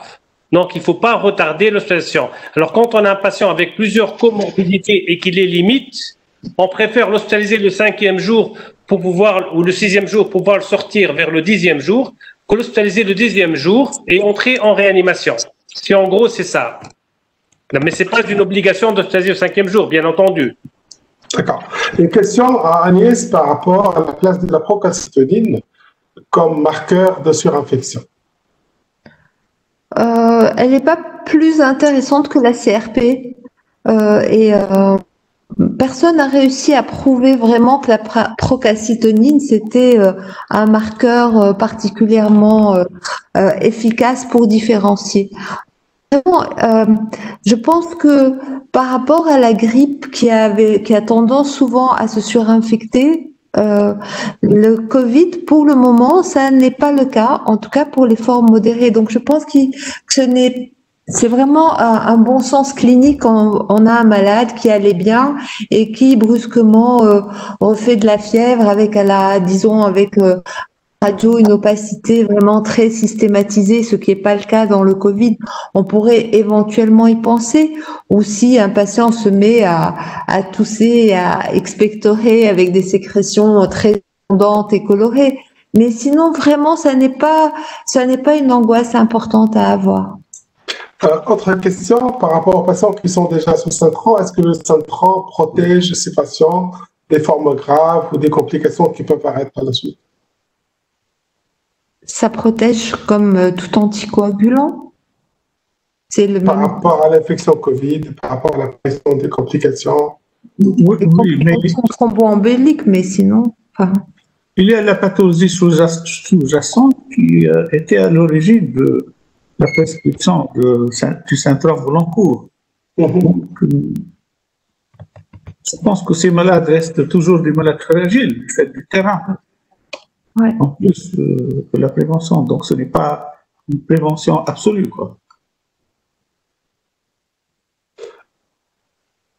Bon, je crois que nous avons pratiquement survolé la plupart des questions. Il y a des questions qui sont posées par rapport aux enfants, par rapport est-ce que chez les patients asthmatiques, les enfants asthmatiques qui sont présents d'un asthme instable, faut-il les garder en confinement ou qu'ils partent à l'école? En asthme instable, déjà il faut stabiliser leur asthme, ça c'est sûr. Mais sinon vraiment, les enfants, même asthmatiques, il faudrait qu'ils prennent bien leur traitement et qu'ils aillent à l'école. Il faut juste leur expliquer les mesures barrières à prendre comme tous les enfants, mais ils ne sont pas plus à risque. D'accord.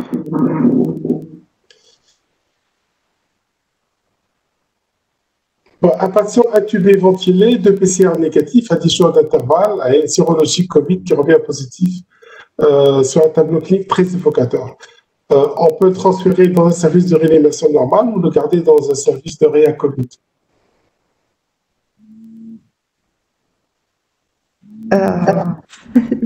Bonne question. De toute façon, il faut prendre des précautions par rapport à tous les patients, qu'ils soient Covid plus connus ou Covid moins. Il faut prendre les mêmes précautions parce que on ne sait pas exactement le risque de contamination. Les services de réanimation ont l'intubation, la ventilation, les aspirations profondes. Donc, comme on sait que le virus reste un peu plus longtemps dans le poumon profond, il y a des données discordantes sur la présence du virus dans les formes gravissimes. Est-ce que c'est le virus qui est méchant et qui reste, ou est-ce que c'est l'inflammation et l'immunité? Les données sont très discordantes, donc prendre le risque de le traiter comme s'il n'était pas Covid, je ne sais pas. Mais en tout cas, dire qu'il faut le changer de réanimation, je ne sais pas du tout. Donc, une autre question, est-ce qu'il faudra mettre les patients en décubitus ventral? Bon, déjà. Patients qui présentent une insuffisance respiratoire, que ce soit... Pour les malades très hypoxiques, Zouraï, là, nous, dans l'unité Covid médecine dans notre hôpital, donc les malades qui sont très hypoxiques en attente d'une place en réanimation qui n'est pas toujours évidente, donc effectivement, on les met en précubitus ventral et donc ça permet d'améliorer leur saturation en oxygène. Et même en réanimation. On le fait. Pardon, en attente, c'est-à-dire les malades qui nécessitent de forts débits d'oxygène, on attend d'une place réa. Donc on fait ça, on les met en précubitus ventral. Et ça marche, ça permet de les retenir en médecine, donc améliorer un peu leur saturation en attendant une place en réa. Et Sonia, même les patients en réa, ils continuent aussi, tant que chaque fois qu'on peut, à les mettre en décubitus ventral parce que ça permet aussi d'éviter l'intubation et de rester en VNI. Oui, oui, ça, je suis d'accord, bien sûr. Professeur Ali Benkader, est-ce que le contact répété des médecins les protège ou non? Qui sait? J'espère.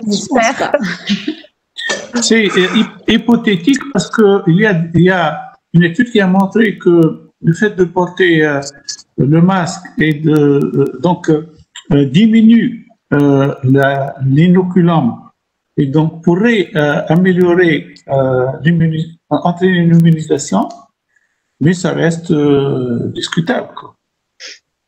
Ça reste hypothétique, en fait, je pense. Et d'autres questions sur la durée du traitement anticoagulant par la suite à la sortie du patient? C'est entre 10 et 14 jours l'anticoagulation. S'il va bien, qu'il reprend le travail, on va arrêter. Mais si c'est quelqu'un qui est encore un petit peu fatigué, qui doit rester à la maison, ça sera 14 jours au total. Mais pour les doses curatives?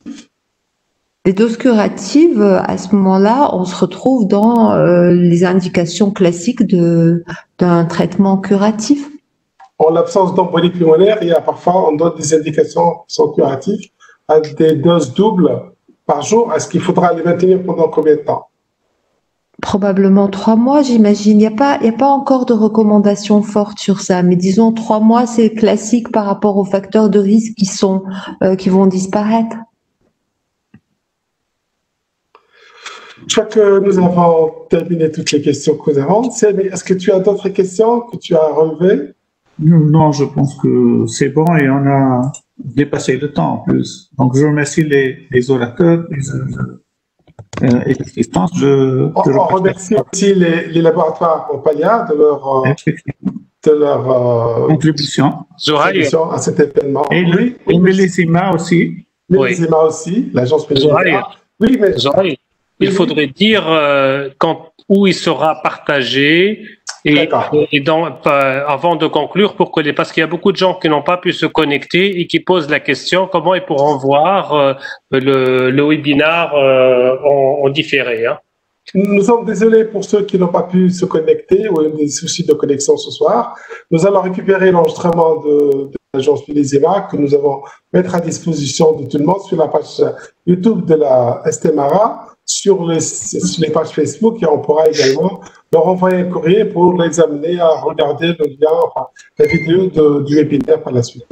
Et nous attendons que vous ayez d'autres propositions pour les prochains webinaires sur le même sujet. Si vous avez des propositions à nous transmettre, on programmera notre prochain webinaire par la suite. Et ce sera l'occasion de discuter et de suivre l'évolution de cette maladie dans l'avenir. Encore une fois, merci. Merci à tout le monde. Merci aux conférenciers pour leur qualité d'intervention, pour la qualité des questions qui ont été posées. Et puis, on vous donne rendez-vous à la prochaine manifestation qu'on va organiser avec la Société tunisienne des maladies respiratoires. Merci à tous et au revoir. Au revoir.